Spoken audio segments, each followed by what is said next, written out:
What is up, guys? It is the Sound Alchemist, and welcome back to yet another family-friendly episode of Minecraft with the Sound Alchemist.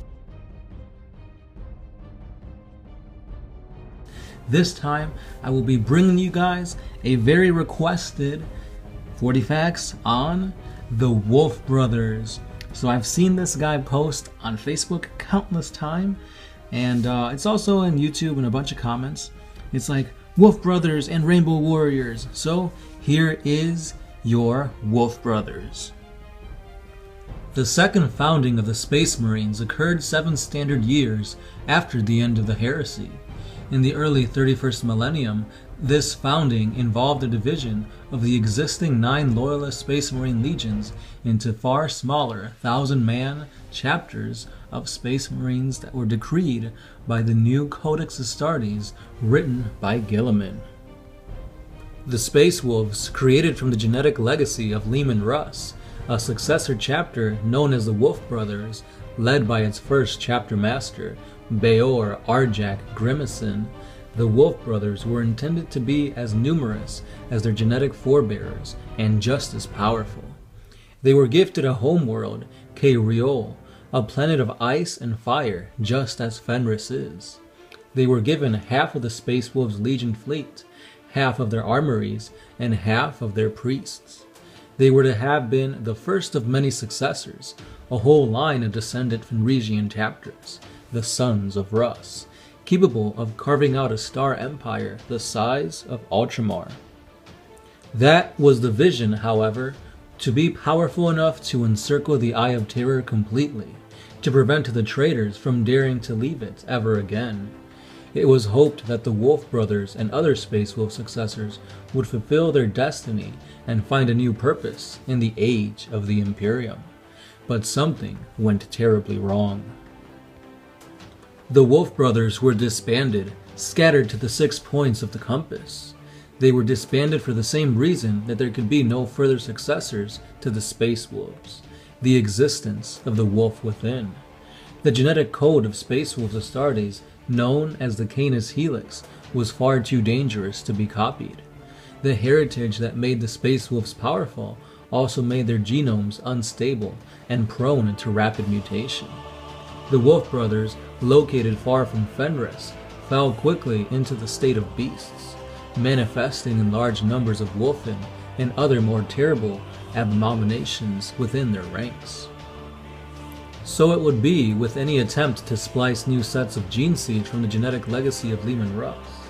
Shortly after their creation, the chapter was disbanded by the Ordo Astartes, its stores of gene seed destroyed, and its surviving battle brothers giving the choice between death and glorious battle, or a shameful execution.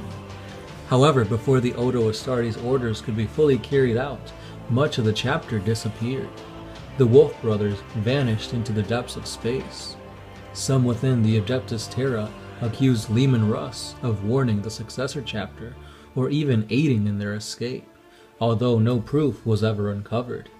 To this day, rumors persist of small bands of Wolf Brothers fighting with renegade chapters, or living as pariahs in the shadow of the Eye of Terror. The Space Wolves shelved their plans to create any further successor chapters after this disastrous failure of the previous attempt. But in the 32nd millennium, a wolf priest named Wormblade Haldir believed he was close to a breakthrough. Haldir had come closer than any other since the time of the Emperor himself at understanding the genetic nature of the Canis Helix. He came close to figuring out how to reproduce the gene seed of the Space Wolves without any of its inherent flaws. The Space Wolves' dream of emulating the Ultramarines, Imperial Fists, and other first founding chapters in the creation of a legion of successors seemed close at hand. But unknown to the Space Wolves, their ambitions was also known to their ancient enemy, the demon Primarch Magnus the Red, of the traitorous and sorcerous Thousand Sons. During the Battle of the Fang, wrong picture. Magnus the Red personally destroyed the Space Wolves' gene laboratories within the Fang. He shattered the birthing tubes and trampled and tore apart the experimental Sons of Russ. The vials of altered Space Wolf's gene seed were all destroyed, broken into glistening shards of glass, and the conjugators were consumed by flames. Irreplaceable equipment, some of it dating back to the days of unification on Terra, had been entirely devastated, and priceless inner mechanics were now nothing more than useless wreckage.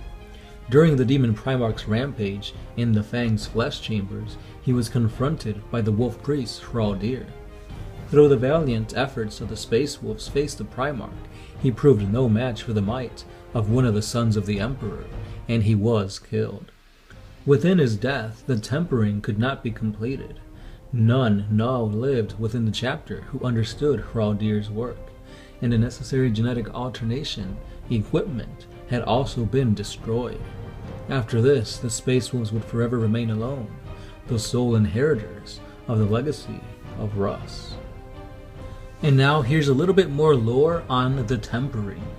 So the tampering was a controversial project, and was thus a closely guarded secret within the Space Wolves chapter. It had the approval of Wolf Lord Vare Greylock and the Great Wolf, Herrick Ironhelm, but the venerable Bjorn, when he learned of the project, was outraged and he called it a betrayal of their Primarch. Had Magnus not destroyed it, Bjorn said he would have done so himself. Even the mortal Kaer of the Wolves, Morik Krakenborn, thought that the prototype Space Marines he saw in Heraldic's lab looked terribly unnatural and lacking in the feral potency that he was used to sensing from the wolves. Heraldic also admitted that he had not yet been able to stabilize his test subjects to the point where they could survive on their own, though he believed he was getting close. It is still uncertain whether the tampering would have succeeded even if Heraldic had completed his work. And that's all the lore I have on the Wolf Brothers. Let me know if this pleased your inner pupperino, or doggo inside all of you. Now if you guys want more epic lore, please give this video a thumbs up and comment down below as to what else you want us to cover. Now we put out videos twice a day, so we'll get to yours eventually. You just gotta hold on tight. Now one question I do have for you guys. They said that it is uncertain whether the tampering could have worked. Do you guys believe that this was a possibility? Do you think that with the help of maybe chaos, they could cure, cure the negativity in their gene seed? Now in my opinion, I feel like they're too feral to actually basically work. So yeah, I feel like there's no way of cleaning or cleansing their gene seed, because all in all I feel like every chapter has their negatives. You know, the Blood Angels got the Red Thirst and the Black Rage and all that. So let me know what you guys think. If it is possible, how? And if not, then I guess not. Don't forget guys, we do have a Patreon, an Instagram, a Twitter, and a Facebook, so check us out over there for more 40k content. As always, you know me as the Sound Alchemist, part of One Mind Syndicate, and I am signing out.